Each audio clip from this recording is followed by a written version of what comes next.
Voy a hablar de Jimi Hendrix y de por qué al poco tiempo de llegar a Inglaterra iba a cambiar la forma que tenemos de ver la música, la guitarra y el concepto que tenemos de artista. Su atuendo, su forma de tocar y su personalidad son únicas, así que voy a explicar una serie de motivos por los que me parece una figura tan relevante. Además, su leyenda, aunque haya muerto joven, bajo mi punto de vista, sigue intacta. Para mí fue un revolucionario y uno de los mejores músicos de la historia. Así que voy a destacar una serie de elementos que me parecen muy importantes y relevantes en todo lo que ha hecho y que yo creo que pues han influenciado a todos los músicos y sobre todo a los guitarristas que han venido después de él. Antes de llegar a Londres, está girando con una serie de bandas por Estados Unidos, diferentes artistas y diferentes músicos, entre ellos Little Richard. Iba pasando de una banda a otra y la verdad es que tampoco le dejaban brillar, así que no estaba muy contento, digamos, con esa situación. All I remember is like getting out of the army and then trying to get something together, and then I was playing in different groups all over the States, and in Canada.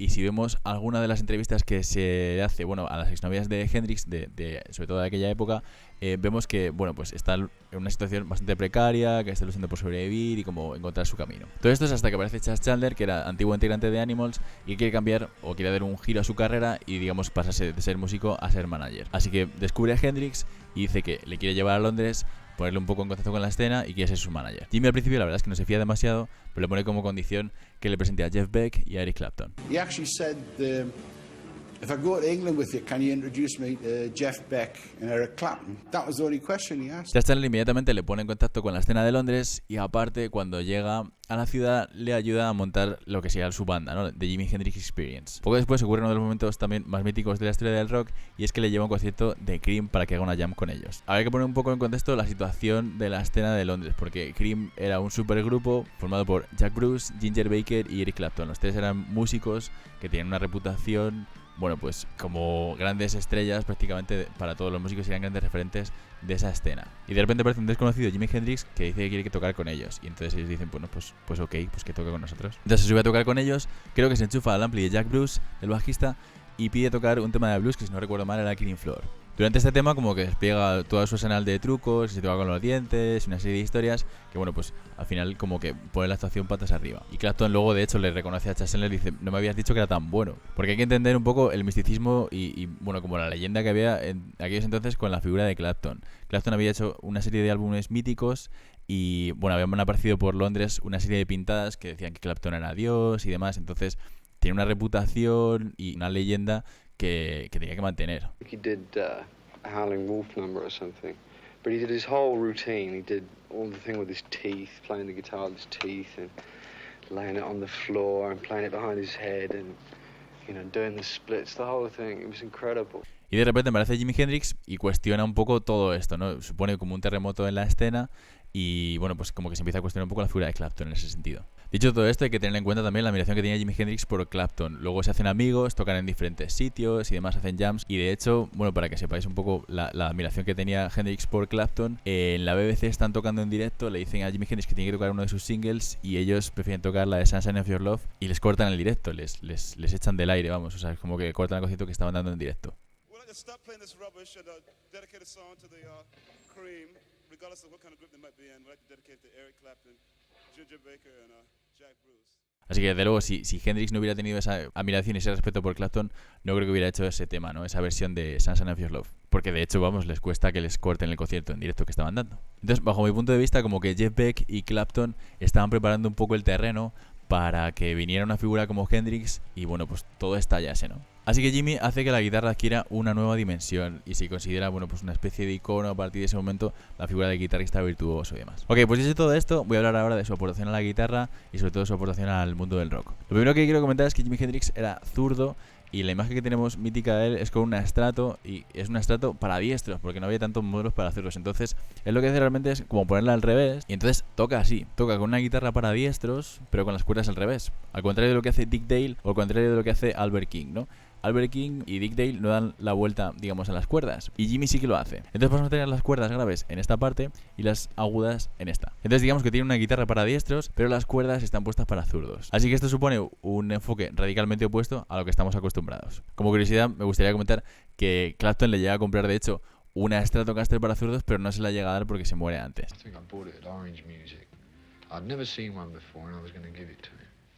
We never got together, and the next day, whack, he was gone, and I was left with that left-handed Stratocaster. Okay.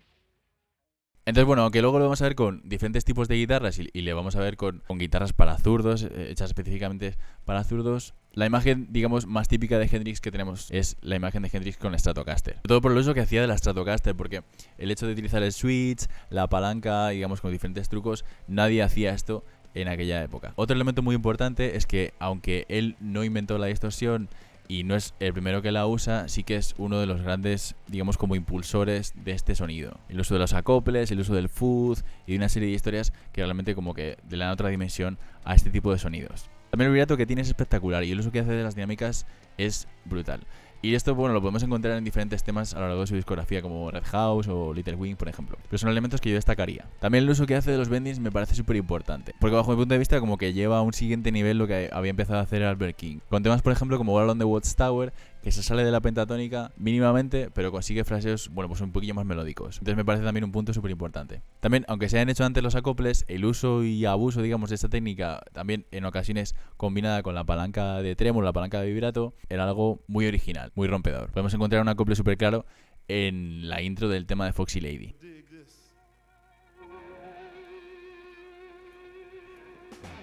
Otro ejemplo de esta combinación de técnicas la podríamos encontrar en el Festival de Woodstock. Jimmy, que era en ese momento el artista mejor pagado, tiene que salir a tocar, pero la actuación se retrasa por las características del festival, que se había ido todo un poco de las manos en cuanto a afluencia de público y una serie de historias. Entonces, toca al día siguiente y en esa actuación decide tocar el himno de Estados Unidos, haciendo una crítica a la guerra de Vietnam y de paso, digamos, como que ampliando un poco las posibilidades que tiene la guitarra eléctrica, simulando, bueno, pues los horrores de la guerra, caída de bombas y una serie de historias. El uso del himno en este tipo de eventos y, digamos, de una forma tan poco convencional, despierta críticas en ciertos sectores de la población, aunque este momento se convierte en algo mítico en la historia del rock. También en la interpretación de este tema y de otros temas encontramos el uso de caballitos, digamos, este tipo de usos que hace con la palanca de vibrato, que luego lo vamos a encontrar en otros guitarristas como Van Halen, Satriani y demás. Este festival fue mítico e inmediatamente, bueno, pues pasaría a la historia por un montón de elementos realmente ajenos a Jimi Hendrix, por la organización del festival y porque se le fue de las manos. Bueno, de hecho es que esto daría pues para hacer otro vídeo solo de este festival de Woodstock. Pero si nos ceñimos un poco a la interpretación que hace Hendrix, digamos, del himno y su actuación y demás, supone un antes y después por la originalidad que tiene, por cómo utiliza un instrumento como forma de rebelión y como forma de protesta, porque había muchos sectores de la población de Estados Unidos que estaban en contra de la guerra de Vietnam, y es una forma de, bueno, pues como despertar conciencias o poner un tema sobre la mesa solo con una guitarra eléctrica y sin decir ninguna palabra, porque nadie había, digamos, hecho esta propuesta tan original de hacer un himno de una forma tan poco convencional con una guitarra y sobre todo el simular bombas con la palanca de vibrato, la distorsión, una serie de cosas, ¿no? Así que bueno, este momento es súper importante y pasaría a la historia, pues obviamente por todo lo que he comentado.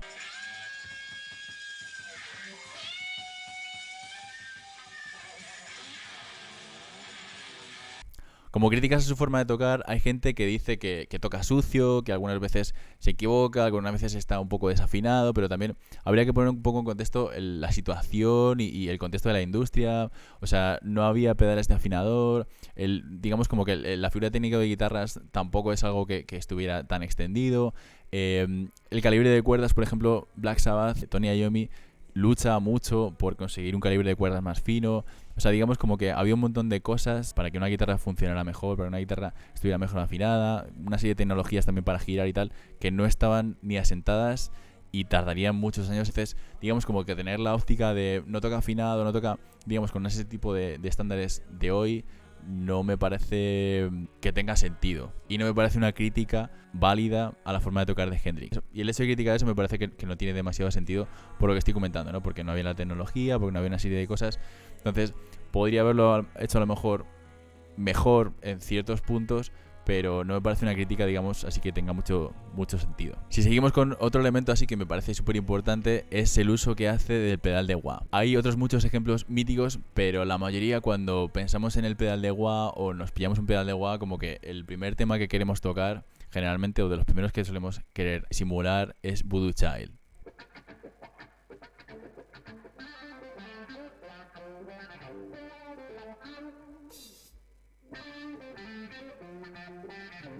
Entonces me parece un referente también en el uso de este pedal. Cómo hacer el uso del pedal, de las dinámicas, cómo se inventa un nuevo lenguaje y digamos como que pone las bases un poco de lo que sería el uso del pedal de wah. También hay que tener en cuenta que este pedal acababa de nacer y entonces, bueno, es un momento perfecto, digamos, como para dárselo a alguien como a Clapton o a Hendrix, y son un poco los dos, bajo mi punto de vista, así como referentes y pioneros de lo que sería este pedal. También me gustaría resaltar la intensidad con la que toca y lo gran guitarrista de blues que es. Esto produce, bajo mi punto de vista, un nuevo enfoque en el blues o en el blues rock por la forma de tocar y por las frases que usa. En este cover se aprecia un poco, bueno, pues la entrega que tiene, el uso de las dinámicas, la fluidez que tiene a la hora de tocar, cómo va fluyendo con la voz, cómo va, digamos, buscando un poco los espacios para complementar un poco la voz o, digamos, como recoger un poco la guitarra o dejar que brille un poco más la guitarra, ese tipo de cosas, ¿no? Esto, bueno, lo podemos encontrar en muchísimos temas y en cualquiera de sus discos. Pero bueno, este tema me parece que estaba guay un poco por recalcar un poco lo que comentaba, ¿no? El enfoque este nuevo que hace en cuanto a la forma de tocar blues.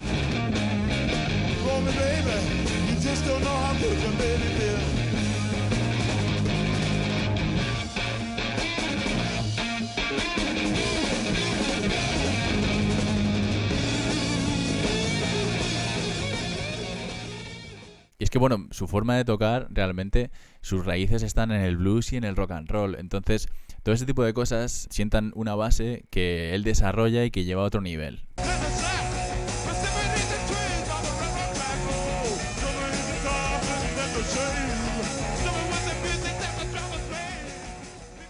Estas imágenes pertenecen al Festival de Monterrey y en este festival, digamos que tendríamos otro momento mítico, ¿no?, en la historia del rock, y cuyo protagonista es de nuevo Jimi Hendrix. Esa noche, Jimi quema la guitarra que de hecho había pintado esa misma mañana, queriendo representar una especie de sacrificio o ritual que, bueno, luego muchos guitarristas imitarían después. El hecho de romper instrumentos o de quemarlos o de hacerlos explotar, bueno, pues era un elemento que no era nuevo, pero digamos como que Jimi le da un enfoque un poco distinto. Esto lo había explorado antes un poco de Who, de hecho poniendo explosivos dentro de la batería que luego, bueno, pues dañarían a la batería y una serie de personas, etcétera. Pero digamos que con Jimi, bajo mi punto de vista, como que tiene un punto más personal en cuanto a que es una especie de sacrificio, una cosa así. Es un poco como más místico, ¿no? No es solo el romper por el romper y el caos por el caos, ¿no? Esta especie de ritual o guiño al sacrificio, como quieras verlo, lo van a copiar luego muchos otros músicos como Ritchie Blackmore, Malmsteen y un largo etcétera. Entonces, bueno, puedes estar más a favor o más en contra de romper instrumentos en el escenario o de romper instrumentos fuera del escenario. Pero bueno, la cosa es que esto realmente se queda como un elemento dentro de la iconografía del rock y es otro momento mítico, ¿no? La idea de esa intensidad y esa provocación creo que había sido explorada antes por músicos como Chuck Berry o Elvis, pero creo que Jimi, bueno, pues utiliza esos elementos, digamos, para llevar la guitarra o para encontrar otra forma de expresarse con el instrumento. Esa misma noche en el Festival de Monterrey tocaban The Who y, bueno, Jimi ya sabía que iban a romper los instrumentos. Entonces quizás saber eso influyó un poco en la decisión de querer quemar la guitarra y como añadirle otro elemento más a su actuación, ¿no? El solo tocar con los dientes, tocar por la espalda y demás, digamos como que a lo mejor no le bastaba y quería, digamos, añadir otro elemento distinto. Por otro lado, el uso que hace de las rítmicas es totalmente novedoso. Nadie había hecho eso en ese momento. Y consigue una combinación de rítmica y solista que se va complementando con la voz, que es perfecta. Así que básicamente se inventa una nueva forma de tocar que no había explorado nadie. Entonces pasa de hacer acordes con cejilla de esta forma a tocarlos de esta forma, dejando el pulgar para que toque las cuerdas graves y liberando el dedo 4 para que pueda añadir algunos adornos en las cuerdas agudas.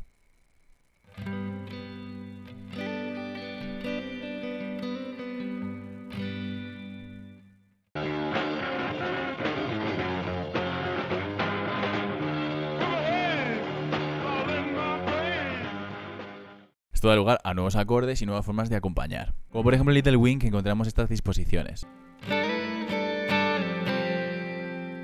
Por otro lado, los acordes con cejilla en la quinta cuerda suele adornarlos con double stops, con parejas de cuerdas, y hace bastantes ligados, notas de paso y demás. Entonces nos salimos un poco de la forma clásica de tocar el típico acorde y cambiamos esto por un enfoque un poco más distinto.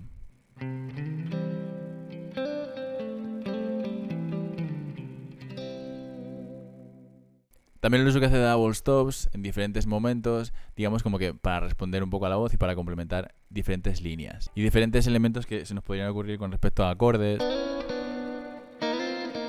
O por ejemplo cosas sencillas, que son 2 cuerdas y hace un slide o alguna cosa así.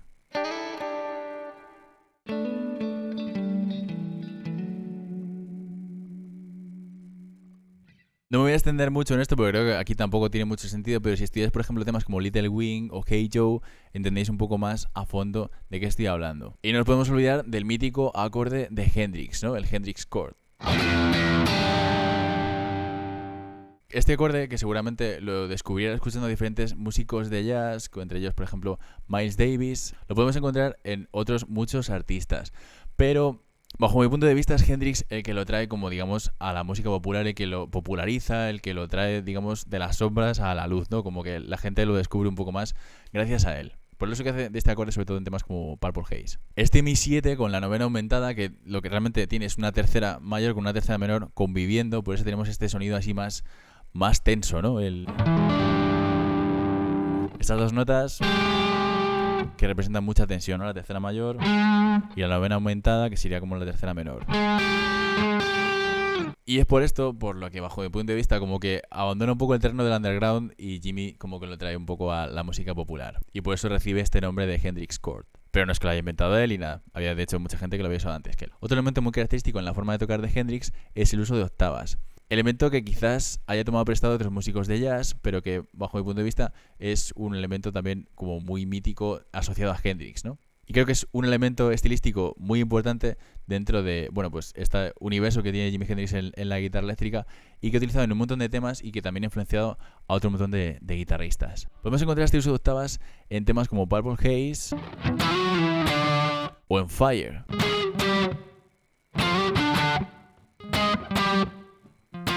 Es uno de los pioneros en utilizar el funky y en explorarlo con influencias más cercanas al rock. Con diferentes temas, pero yo destacaría Fire, que lo hemos comentado hace nada. También es uno de los pioneros en utilizar el tritono en un tema de una forma tan clara y tan marcada. Esto lo podemos encontrar, por ejemplo, en Purple Haze, y el tritono no lo hace la guitarra solo, sino que es una combinación de bajo y guitarra. Él va tocando las octavas de si bemol y el bajo lo que hace es tocar mi con octavas. Entonces esta combinación haría que tuviéramos el tritono. El tritono es este intervalo tan disonante que luego explorarían muchísimos grupos, entre ellos Black Sabbath, y que lo podemos utilizar para conseguir una sonoridad un poco más metal, ¿no? Más oscura, más tensa, etc. También la forma que tiene de grabar es muy particular, porque le gustaba mucho estar de fiesta, estar con gente. Entonces, cuando estaba en el estudio de grabación, era frecuente que hubiera un montón de gente ahí de fiesta y sondeo y tal. Entonces, grababan un montón de tomas y al final se quedaban con una que les interesara. Esto al final lo que hace es que se generan un montón de grabaciones y por eso siguen saliendo discos, pues de Jimi Hendrix de toma X del tema que no había aparecido hasta ahora, pero lo han recuperado, lo han remasterizado y demás. Por eso tiene tantos discos, digamos, después de muerto. Y como anécdotas, el hecho de que hubiera tanta gente en los estudios le ponía muy nervioso a Chas Chandler, al manager, porque decía que es imposible trabajar con esta atmósfera de fiesta, de drogas, de gente y tal en un estudio. Y de hecho, pues es uno de los motivos por los que abandona a Hendrix y deja de ser su manager. I'm off back to England when you come to your senses, give us a ring, you know? También su forma de vestir, su forma de comportarse, tanto en el escenario como fuera de él, le convierte en un icono y una figura mítica dentro de la música y de la historia del rock. Y es también un elemento muy importante de la contracultura, porque no deja de ser un negro tocando para blancos, con todo el racismo que había en Estados Unidos, con todos los problemas raciales que tenía el país y con todos los prejuicios y todas las limitaciones que tenía la población afroamericana. Entonces que hay un referente tan mítico, digamos, en esta herencia afroamericana es súper importante y pues una forma también de diferenciarse del resto de músicos y de artistas. Entonces que hay una persona con raíces afroamericanas en ese contexto, en Estados Unidos, digamos como que es un elemento muy importante que no deberíamos dejar de señalar. Tampoco nos podemos olvidar que es un miembro de la generación de los 27, estos músicos que se mueren a los 27 años. Además, se mueren en un periodo de tiempo en el que mueren Jim Morrison y Janis Joplin. Los tres estaban en un máximo de popularidad y en lo máximo de sus carreras. Y yo creo que es un poco el hecho de que mueran estas tres personas, estos tres referentes, estos tres músicos, en un momento muy dulce de su carrera, cimenta un poco la generación esta del 27. En definitiva deja un montón de momentos míticos y elementos que hacen que, digamos, como que diferenciemos un poco a un guitarrista virtuoso del resto de músicos y demás. la originalidad que tiene, la forma de provocar, la rebelión, esta contracultura y todos estos elementos que forman parte de Hendrix y que luego, bueno, podemos identificar en otros muchos músicos. Porque su originalidad, su forma de tocar, su enfoque tan personal, la forma tan poco convencional que tiene de tocar la guitarra, hace que, bueno, pues muchos otros guitarristas le veneren y hagan guiños a cómo tocaba él. Podemos encontrar, por ejemplo, a Stevie Ray Vaughan, el hecho de tocar con los dientes, tocar por detrás de la espalda. Podemos encontrar un montón de guitarristas que hacen este tipo de cosas y generalmente lo asociamos a Jimi Hendrix. Pero digamos que esos elementos tan poco convencionales y como de fuegos artificiales los solemos asociar más a Jimi que a otros guitarristas o otros músicos. Y luego, bueno, su estilo, su forma de vestir, su forma de comportarse en el escenario, que luego imitan muchísimos músicos como Prince, como Lenny Kravitz, como Steve Vai, como Stevie Ray Vaughan y un largo etcétera. Y también muchas imágenes que nos deja, vídeos de él tocando, fotos de quemando la guitarra, una serie de elementos como que se quedan en el imaginario colectivo, ¿no? Así que bueno, ya veis que hay un montón de elementos y es que se hace un poco difícil condensar todo lo que ha aportado y todo lo que ha hecho en una carrera tan corta, porque realmente se muere a los 27 años, pero había llegado pues 4 años aproximadamente antes a Londres. Entonces, en ese espacio de tiempo, digamos que genera todo esto. Así que no se me ocurre realmente una figura tan mítica que ha revolucionado la escena de esta forma y sobre todo la guitarra en ese tiempo. Por lo que me parece uno de los mejores guitarristas de la historia y se merece todos los homenajes que se le hagan. Y bueno, pues Jimi Hendrix muere a los 27 años por ahogamiento, por una ingesta excesiva de barbitúricos y otras sustancias, y nos deja preguntándonos un poco si podría haber ampliado toda esta leyenda, todo lo que había hecho, podría haberlo llevado a otro nivel superior, pero vamos, con todo lo que hizo ya parece suficiente, ¿no? Es una locura, digamos, condensar todo lo que hizo en tan poco tiempo. Seguro que me he dejado un montón de cosas que no estoy comentando, pero estas eran un poco las que me parecen más principales, sobre todo que más afectan al mundo de la guitarra, que es lo que estamos comentando un poco en estos vídeos. Y por último os voy a dejar una serie de opiniones de músicos y tal que hablan de Hendrix y del impacto que ha supuesto en ellos. Wonderful guy, and he just wound up the Marshalls and just started playing very loud. And we were there, and the next time he played the Bag of Nails, then it was more homage. People knew he was going to be there, so I remember one night me, Townsend and Eric were all there in the audience kind of going, this is good. His tastes were exactly what I would want in another musician, you know, like the blues and the where it came from, and also he had this fantastic imagination for what you could do with it. He was doing things with the Fender Stratocaster guitar that I'm sure the inventors, the designers of the instrument had no clue that they could do what he did. And he was a great source of inspiration. The fact that he was doing things so upfront and so wild. And you remember something, if it weren't for Jimmy, nobody would be sitting in this room. Hendrix was a little bit more muted music, very, very musical, very bombastic, but and we kind of try to develop certain riffs that he had. You know, we did borrow from Hendrix a lot, and we took it from there. He was a great influence on me, and part of my growing up, you know, and like I know a lot of people idolize that guy and think that he was the beginning and end of it, but I actually knew him, and I mean that was a fantastic privilege. This is Johnny B. Good. I mean, this guy is completely out there. I mean, I've never heard anybody play electric guitar like that. There's no one even in the same building with that guy, in the same level. There's no one. Así que nada, espero que os haya molado, que hayáis aprendido algo y nos vemos en el próximo vídeo.